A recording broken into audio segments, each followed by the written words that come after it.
Okay guys, we're here today to do an unboxing review of the Masterpiece Arms DS9 Hybrid. As you can see, it came in this very nice oversized bag. This is the gun that we are going to be looking at today. It is a hybrid model. As you can see, the gun is clear. There is no ammo anywhere. And this is, the black and blue model.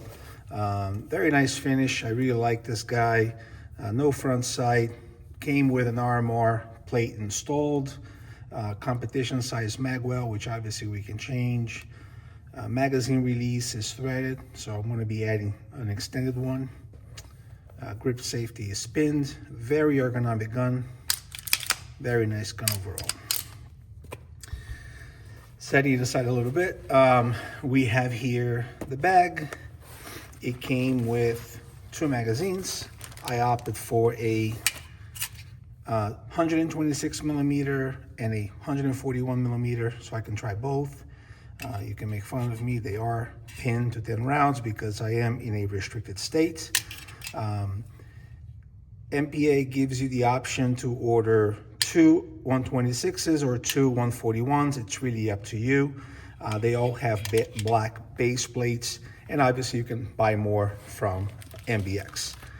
The card came in the trigger guard. I don't want to show the information here, but as you can see, the trigger came in at 2 pounds 6 ounces. That's from factory. No modifications done by me.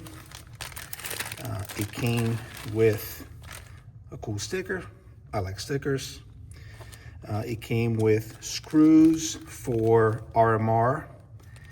We are going to be installing an RMR base plate. It's actually going to be a Trigon SRO and a trigger lock, probably a requirement by law. So very nice overall. I also purchased separately in anticipation of this and to try to, have more mags available. I wanted to try the Atlas mags. This one is the 140 millimeter body, also restricted to 10 rounds. And this is the premium, which was a little bit over $100. And I also wanted to try the more budget option for training mags. Also 10 rounds, but obviously they have 20 with this different style base plate, just to see if it was compatible or not. Again, these are all unloaded. The gun is unloaded, and as you can see, the 126 millimeters fit just fine. The 140 stick out a little bit, but again, also fine. The premium Atlas, again, perfectly fine. And this was the one I was worried about because it is a taller base plate. Fits really well. No issues whatsoever. The other cool thing about, The other cool thing about the MPA magwell is it just corrects the magazine no matter which angle you come in at. It self-corrects the mag really well. So very pleased with that. Very happy about it. So I want to put these aside to remove this from here. Nothing else there. Again, star of the show. Very tactile, very nice, very ergonomic. This is the aluminum 2 grip, which I find grippy enough. As you can see, it does mark. It's that texture they're known for. If you want something more grippy, they have a 3 version. And if you want something heavier, they have a steel version. This was kind of an opportunity. It was a Black Friday sale. As you can see, it is a BLEM or grenade model. I, for the life of me, cannot find anything wrong with the gun. I gotta be very honest with you. I mean, maybe the magwell, but I think that's just me, dry firing and playing with it today. I know it's an unboxing, but I couldn't just help myself. I was waiting for this for a long time.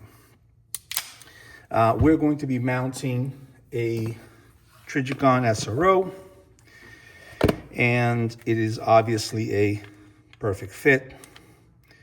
I have the screws here, plus the screws that came with it. I am going to use these guys just because that's what MPA included. And as you can see, no front sight. It is an Accuracy X sight, so if I wanted to switch, I could just buy one and do that. But again, there is no rear co-witness. This is strictly a range competition gun, so no need for that at the moment. So that's my initial impressions. These, I think, are a bargain. I bought them while I was waiting for my permits to come through. These are aluminum, very nice, very well machined, very soft. And they obviously fit this guy, and they'll fit any gun that uses a 2011 magazine. Highly recommend. This was $59.99 shipped to your door.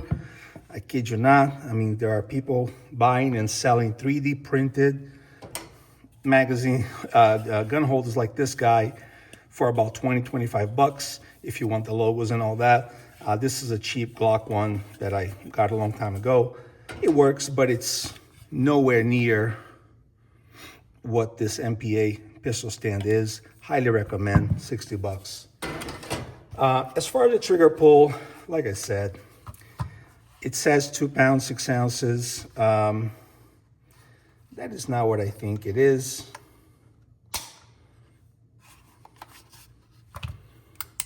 If you indulge me here, these are coming in just a hair under 2 pounds. Very pleased with it. Like I said, this is strictly a competition range gun. I don't plan to carry or use for home defense, so I couldn't be more pleased with that. So really, all I'm going to do at this point is I'm going to mount the SRO. I am going to let the blue Loctite cure. I really like the stick. It is a semi-solid version, almost like a glue stick. These go on very easily. You just rub the screw, no dripping, none of those issues. If you don't have this guy, the other one I was using before is the Loctite 243, not 242, because 243 is resistant to oil. So if your screws are not super clean, and which you should always do before installing, these will give you a better chance of having it stick than the 242 regular blue Loctite. So that's where I'm at. I can't wait to mount this red dot and obviously take it to the range tomorrow. Word to the wise, the manual is available for download on their website. And most importantly, they have a very good FAQ page that literally answers any possible questions you could have. What I did was I copied into a Word document, and then I put a one-page summary here, which I think is fantastic. Just the most important things.